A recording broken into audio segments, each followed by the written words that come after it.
चकवा और चकवी की यह 3 बातें अच्छे से समझ लो। कभी गरीबी नहीं भोगोगे। एक गांव में एक बहुत ही गरीब किसान रहता था। उसके घर में एक विशाल पीपल का वृक्ष था। उस वृक्ष पर एक चकवा का जोड़ा रहता था। वे दोनों पति पत्नी बहुत ही बुद्धिमान थे और वो किसान भी बड़ा ही सीधा साधा और सच्चा इंसान था। वो बेचारा गरीबों का जीवन जी रहा था। ठीक से परिवार का पालन पोषण भी नहीं कर पाता था, लेकिन वो किसान उन दोनों चकवा और चकवी का बहुत ख्याल रखता था। उनको खाने को भोजन देता था और पीने के लिए पानी देता था। उस किसान के दिल में पक्षियों के लिए बहुत दया थी। वो चकवा और चकवी भी उस किसान के घर पर बहुत खुश थे। चकवा को अपने लिए भोजन लेने कहीं जाना भी नहीं पड़ता था। किसान भोजन उनके घोंसले में ही दे दिया करता था। फिर एक दिन चकवी चकवा से कहती है, हे स्वामी, ये किसान मन का कितना अच्छा है, हमारी कितनी सेवा करता है, परंतु यह आवश्यकता से ज्यादा सीधा साधा है। यह अपने भोलेपन के कारण अपना आत्मविश्वास खो चुका है। यह अपने परिवार का पालन पोषण भी ठीक प्रकार से नहीं कर पाता है। चकवा कहता है, हाँ प्रिय, इसके जीवन में बहुत कष्ट है। तब चकवी कहती है, हे स्वामी, संसार में ये 6 कष्ट बड़े ही दुखदायी होते हैं। पहला दुख है पत्नी का वियोग, दूसरा दुख है अपनों द्वारा किया गया अपमान, तीसरा दुख है बचे हुए कर्ज को ना चुका पाना, चौथा दुख है दुष्ट राजा की सेवा करना, पांचवा दुख है दुष्ट पुरुषों की संगत करना और छठा दुख है गरीबी में जीवन यापन करना। इन दुखों के कारण मनुष्य का शरीर बिना अग्नि के ही जलता रहता है। किसान को अत्यंत चिंतित और लाचारी में देखकर एक दिन चकवा और चकवी ने आपस में विचार किया कि हमें किसान की कुछ मदद करनी चाहिए। बेचारा किसान हमारे लिए इतना करता है, सारे पक्षियों की इतनी सेवा करता है, इसके बदले में हमें इसके लिए कोई काम धंधे का इंतजाम करना चाहिए ताकि इसका और इसके परिवार का जीवन सुख से व्यतीत हो सके। रात भर सोने के बाद अगले दिन चकवा और चकवी किसान से कहते हैं, हे किसान, आप राजा के पास चले जाओ और राजा से कहना कि वो अपने यहाँ तुम्हें काम पर रख ले और जिस समस्या को कोई नहीं सुलझा पाएगा उस समस्या को तुम सुलझा दोगे और वेतन के रूप में राजा से रोज 100 स्वर्ण मुद्राएं मांग लेना। किसान कहने लगा, हे पक्षियों, इतनी मुझ में काबिलियत ही कहाँ है जो मैं राजा की समस्या का समाधान कर पाऊँ। खैर, तुम दोनों मुझे कहते हो तो मैं चला जाता हूँ। चकवा और चकवी के कहने से वह किसान राजा के दरबार में पहुँच गया और जैसा जैसा चकवा और चकवी ने उसे समझाया था, किसान ने राजा से वैसा ही कह दिया और हर रोज वेतन के रूप में 100 स्वर्ण मुद्राएं भी मांग ली। राजा कहने लगा, किसान जानते हो, 100 स्वर्ण मुद्राएं हमारे यहाँ मंत्री को भी नहीं मिलती है और तुम हमसे 100 स्वर्ण मुद्राएं पाना चाहते हो। किसान ने सिर झुकाकर उत्तर दिया, हाँ महाराज, 100 स्वर्ण मुद्राओं से कम नहीं लूंगा। उधर मंत्री ने किसान को देखा कि उसका रंग सांवला है, शरीर बहुत कमजोर है, मैले कुछ भी फटे पुराने वस्त्र है, सिर पर फटी हुई पगड़ी बंधी हुई है। उसका चेहरा बता रहा था कि वो किसान बहुत ही गरीब किसान है। फिर भी मंत्री को ना जाने क्या सूझी। उसने राजा से कहा, महाराज, इसे 100 स्वर्ण मुद्राएं वेतन में रख लीजिए। ये किसान गरीब तो है, पर जब 100 स्वर्ण मुद्राओं से कम में नहीं मान रहा है तो जरूर इसमें कोई ना कोई काबिलियत जरूर होगी। राजा बोला, मंत्री जी, यदि मैं इसे 100 स्वर्ण मुद्राओं में रोज पर रख लूं, तो क्या दूसरों के साथ अन्याय नहीं होगा? हमारे पुराने दरबारी इतने रुपए नहीं पाते हैं। मंत्री ने फिर कहा, महाराज, किसान यदि 100 स्वर्ण मुद्राएं पाने की जिद कर रहा है तो जरूर कोई ना कोई विशेष बात इसमें होगी। इसके चेहरे को देखकर किसी निष्कर्ष पर मत पहुंची। मंत्री के बार बार आग्रह करने पर राजा ने किसान को अपने यहाँ रख लिया।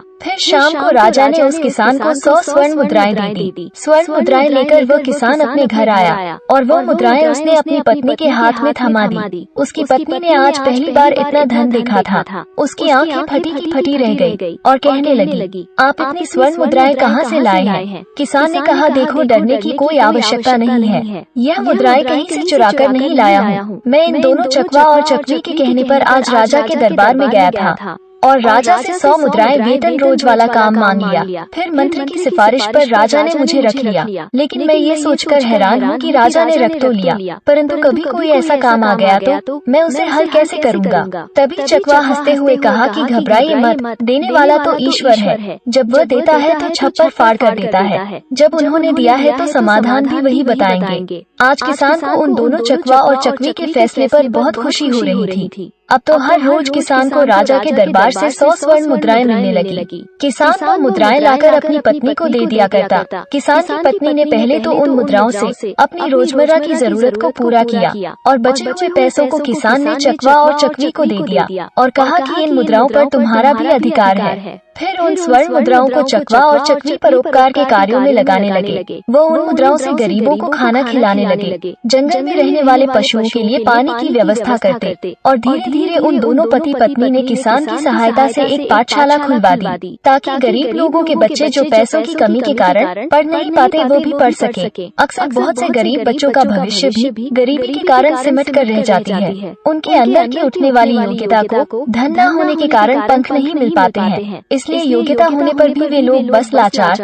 और बेबस बनकर रह जाते हैं। चकवा और चकवी ने उन रुपयों से नगर के हर एक भूखे और बेबस की सहायता की। उधर राजमहल में किसान को देखकर दूसरे दरबारी उससे जलने लगे। वो हमेशा सोचते रहते थे कि मंत्री की मूर्खता के कारण ये किसान रोज 100 स्वर्ण मुद्राएं ले जाता है और राजा साहब ने अभी तक इससे कोई 100 स्वर्ण मुद्राएं वाला काम भी नहीं लिया। फिर एक दिन ऐसा हुआ कि उस किसान की परीक्षा का समय भी आ गया। राजा के दरबार में एक दूसरे देश के राजा का दूत आया और उसने कहा, महाराज, यदि आप हमारे 2 प्रश्नों का सही उत्तर देंगे तो हमारे महाराज आपको हमारा आधा राज्य दे देंगे, नहीं तो आपको अपना आधा राज्य देना पड़ेगा। और यदि आपने उनके इस प्रस्ताव को ठुकराया तो वो आप पर आक्रमण कर देंगे। उस दूत की बात सुनकर राजा बड़ी चिंता में पड़ गया कि अगर दूसरे राजा की बात नहीं मानी तो व्यर्थ में ही रक्तपात होगा। फिर यह सोचकर राजा ने दूत से कहा कि तुम अपने राजा के दोनों प्रश्न हमें बताओ। इतना कहते ही दूत ने एक पालकी मंगवाई। उस पालकी में 3 मूर्तियाँ रखी हुई थी। वो तीनों मूर्तियाँ संगमरमर के पत्थरों से बनी हुई थी। तीनों मूर्तियाँ देखने में बिल्कुल ही एक जैसी लगती थी। दूत ने कहा, महाराज, हमारे महाराज का पहला प्रश्न है कि इन तीनों मूर्तियों में श्रेष्ठ मूर्ति कौन सी है। ये सुनकर राजा और समस्त दरबारी सोच में पड़ गए कि मूर्तियाँ तो दिखने में एक जैसी ही है, फिर इनमें से श्रेष्ठ सिद्ध कैसे हो सकेगी। राजा सहित राजा के सभी दरबारी उन मूर्तियों में अंतर सिद्ध नहीं कर सके। तभी अचानक मंत्री को याद आया कि हमने 100 स्वर्ण मुद्राएं वेतन वाले एक किसान को किस लिए रखा है। उसने तुरंत उस किसान को बुलवाया और उसे तीनों मूर्तियों में अंतर ढूंढकर श्रेष्ठ सिद्ध करने के लिए कहा। बेचारा भोला भला किसान मूर्तियों को देखकर आश्चर्य में पड़ गया कि इन तीनों मूर्तियों में अंतर को कैसे पता किया जाए। यदि नहीं बता पाया तो राजा नौकरी से निकाल देगा। अब तो दरबार में चलने वाले लोग भी सोचने लगे कि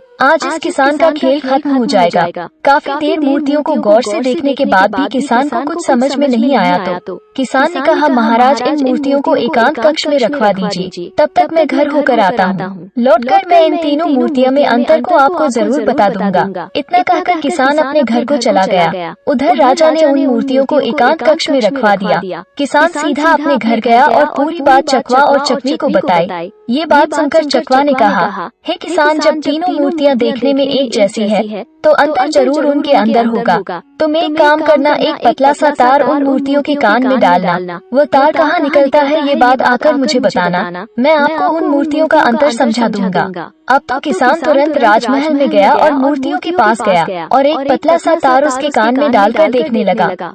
पहले मूर्ति के कान में तार डाला तो वो तार दूसरे कान से बाहर निकल गया। फिर दूसरी मूर्ति के कान में तार डाला तो वो मुंह से बाहर निकल गया। फिर तीसरी मूर्ति के कान में तार डाला तो वो तार बाहर ही नहीं निकला। ब्राह्मण ने पूरी बात आकर चकवा को बताई। तब चकवा ने उसे समझाया कि मूर्ति के कान के छेद आर पार है। इसका अर्थ है कि वो एक कान से सुनती है और दूसरे कान से निकाल देती है, और दूसरी मूर्ति कान से सुनकर मुंह से निकाल देती है, और तीसरी मूर्ति कान से सुनकर उस बात को पेट में दबा कर रखती है। यही तीसरी मूर्ति उन तीनों में से श्रेष्ठ है, जो मनुष्य सबकी सुनकर उसे अपने अंदर रखता है और उसे किसी से कहता नहीं, और समय आने पर इसको प्रयोग में लाता है। वही मनुष्य बुद्धिमान माना जाता है। चकवा ने जैसा जैसा बताया, किसान ने वैसा ही जाकर राजा को बता दिया। फिर दूसरे देश का राजा इस उत्तर से बहुत संतुष्ट हुआ। किसान के जवाब से सभी दरबारी भी बहुत प्रसन्न हुए और किसान की जय जयकार करने लगे। तभी उस दूत ने दूसरा प्रश्न रखा कि ऐसा व्यक्ति कौन है जो एक तो मृत से जीवित रहता है और दूसरा जीवित रहने से जीवित रहता है। किसान प्रश्न सुनकर फिर भागकर चकवा और चकवी के पास गया। इस बार चकवा ने बताया कि हे किसान, इसका उत्तर ब्राह्मण है और एक वैद्य है। जब व्यक्ति मर जाता है तो मरने वाले के अंतिम संस्कार से लेकर श्राद्ध कर्म तक के कार्य करके पंडित ही दक्षिणा लेकर अपनी जीविका चलाता है, और वैद्य मृत्यु की ओर जाने वाले बीमार लोगों को जीवित रखता है और अपना पेट पालता है। ब्राह्मण ने यही उत्तर जाकर राजा के सामने रख दिया। पूरे दरबार में किसान की जय जयकार होने लगी। फिर शर्त के अनुसार राजा को आधा राज्य मिल गया। पूरे नगर में किसान की इज्जत बढ़ गई। फिर एक दिन राजा ने सोचा कि किसान प्रश्न सुनकर अपने घर क्यों जाता था। जरूर कुछ तो कारण था। राजा के पूछने पर किसान ने बताया कि उसके घर के बाहर एक पीपल का पेड़ है। उस पेड़ पर एक चकवा और चकवी का जोड़ा रहता है। वो दोनों पति पत्नी बहुत ही बुद्धिमान है। उनके कहने पर ही मैं आपके यहाँ नौकरी कर रहा हूँ और उन दोनों ने ही इन प्रश्नों के उत्तर मुझे बताए हैं। ये सुनकर राजा भी बड़ा खुश हुआ। राजा ने दोनों पति पत्नी को अपने महल में बुलवाया और उनसे पूछा, हे पक्षियों, तुमने ये ज्ञान कहाँ से प्राप्त किया है? तब दोनों पक्षियों ने मुस्कुराकर जवाब दिया, महाराज, हमने ये ज्ञान इसी किसान से पाया है जिनके घर में हम रहते हैं। ये किसान बहुत ही विद्वान है। इन्होंने शास्त्रों में बहुत अध्ययन किया है। जब ये किसान शास्त्रों का अध्ययन करता था तो हम पेड़ पर बैठे बैठे सुनते थे। यह इन्हीं की कृपा का फल है। महाराज, ये किसान बहुत ही सीधा साधा है। इसमें आत्मविश्वास की कमी थी। ये जीवन भर अपने भोलेपन से गरीबी का दुख भोगता रहा। इस बार इन्होंने हमारी सलाह मानी और यह सफल हो गए। राजा कहने लगे, हे पक्षियों, मुझे तुम पर बहुत गर्व है। तुमने एक लाचार किसान का मान बढ़ाया है, साथ ही साथ इस राष्ट्र का नाम रोशन किया है। मांगो, तुम क्या मांगना चाहते हो? तब चकवा कहता है, महाराज, मैं चाहता हूँ कि हमारे नगर में सभी जीव जंतुओं का जीवन सुखमय हो और कोई भी पक्षी या कोई भी जानवर भूख या प्यास के कारण न मरे। फिर चकवी कहती है, महाराज, मैं चाहती हूँ कि हमारे राज्य में बेटों की तरह ही बेटियां भी शिक्षा प्राप्त करें। कहते हैं, जहाँ नारी अज्ञानता के अंधकार में भटकती है वहाँ पर कभी सुख शांति नहीं आ सकती। नारी अपनी संतान की गुरु होती है। यदि वह शिक्षित होगी तो उनकी संतान भी शिक्षित होगी। चकवा और चकवी के कहने पर राजा ने अपने राज्य में नारी शिक्षा और जीव जंतुओं की सेवा को बढ़ावा दिया। कहते हैं, जिस तरह सुंदर से सुंदर फूल भी बिना सुगंध के व्यर्थ है, उसी प्रकार मनुष्य चाहे कितना ही रूपवान हो, यौवन से भरपूर हो, बलवान हो, बड़े कुल में पैदा हुआ हो, स्त्री हो या पुरुष हो, विद्या के बिना दूसरों के प्रति, जीव जंतुओं के प्रति दया के बिना सब व्यर्थ है, उसकी कोई शोभा नहीं होती। वीडियो अच्छी लगी हो तो लाइक, शेयर और ऐसे ही वीडियो को देखने के लिए हमारे चैनल को सब्सक्राइब जरूर करें। धन्यवाद।